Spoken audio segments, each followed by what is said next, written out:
They're not just being difficult. They're testing how much you'll tolerate. Here's how to stop the cycle cold. Your manager just took credit for your work in front of the entire leadership team. You sat there, smiling, pretending it didn't sting. But it did. And this wasn't the first time.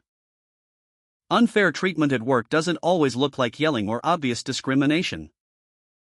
Sometimes it's subtle, quiet, and incredibly hard to prove.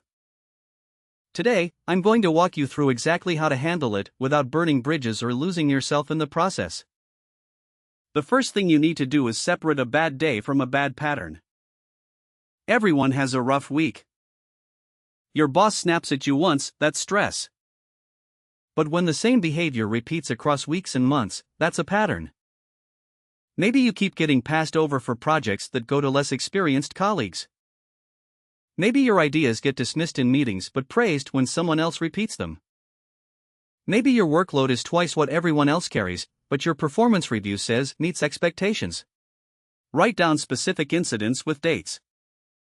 Not because you're building a legal case yet, but because your brain will try to minimize what happened.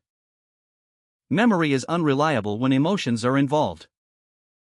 A written record keeps you honest with yourself about what's actually going on. Once you've recognized the pattern, documentation becomes your most powerful tool. Save emails. Screenshot messages. After verbal conversations, send a follow-up email that says, just to confirm what we discussed. This isn't paranoid, it's professional. A friend of mine at a Fortune 500 company was told verbally she'd get promoted in Q3. When Q3 came, her manager denied ever saying it. She had no proof. The promotion went to someone else. If she'd sent one simple follow-up email after that conversation, the outcome might have been completely different. Keep a personal log outside of company systems. Use your own phone, your own email. Company laptops and Slack channels belong to your employer, and access can be revoked at any time. Date every entry. Include who was present, what was said, and how it affected your work. Facts matter more than feelings in these situations, even though the feelings are completely valid. This is where most people go wrong. When you're treated unfairly, your gut reaction is to fight back, vent to coworkers, or shut down completely. All three responses hurt you more than they help. Instead, try what psychologists call the strategic pause.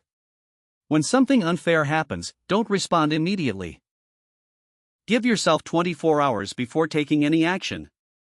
In that window, ask yourself 3 questions. Was this intentional or careless? Does this person have power over my career? And what outcome do I actually want? Sometimes the best move is a direct, private conversation. Walk into your manager's office and say something like, I noticed the client presentation was shared with my name removed. Can you help me understand what happened? No accusations. No emotion. Just curiosity. This approach disarms people because they expect you to be angry. When you're calm and specific, they have nowhere to hide. If direct conversation doesn't work, escalation is the next step, but do it strategically. Going to HR feels like the obvious move, but understand something important first. HR exists to protect the company, not you. That doesn't mean they won't help. It means you need to frame your complaint in terms of business impact, not just personal frustration. Instead of saying my manager is unfair to me, try this situation is affecting team productivity and creating retention risk. That language gets attention because it ties your experience to something the company cares about, money and talent. Before going to HR, consider whether there's a skip-level manager or a trusted senior leader who could intervene informally.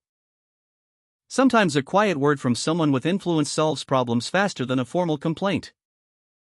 And if you're part of a union or employee resource group, use those channels. They exist for exactly this kind of situation. Not every situation is fixable. That's a hard truth, but it's an honest one. If you've documented the pattern, had direct conversations, escalated through proper channels, and nothing has changed, the environment is telling you something. Staying in a toxic situation doesn't make you loyal. It makes you complicit in your own mistreatment. A Harvard Business Review study found that employees who stay in unfair work environments longer than 18 months show measurable declines in confidence, creativity, and even physical health. Your career is a long game. One bad chapter doesn't define it, but staying too long in that chapter can rewrite the rest of your story. Start networking before you're desperate. Update your resume while you still have wins to list. The best time to look for a new job is when you still have one. Here's what I want you to do in the next 10 minutes. Open your phone's Notes app and write down 3 specific incidents where you felt unfairly treated at work. Include the date, what happened, and who was involved. That's it. Just 3. You're not making any big decisions right now. You're just giving yourself the clarity that comes from putting truth on paper. You deserve a workplace that values what you bring to the table. And sometimes, the first step toward finding that place is simply admitting that where you are right now isn't it. If this resonated with you, share it with someone who needs to hear it. I'll see you in the next one. That's a wrap, thanks for watching. If this gave you one idea you can use today, hit like and subscribe. See you in the next one.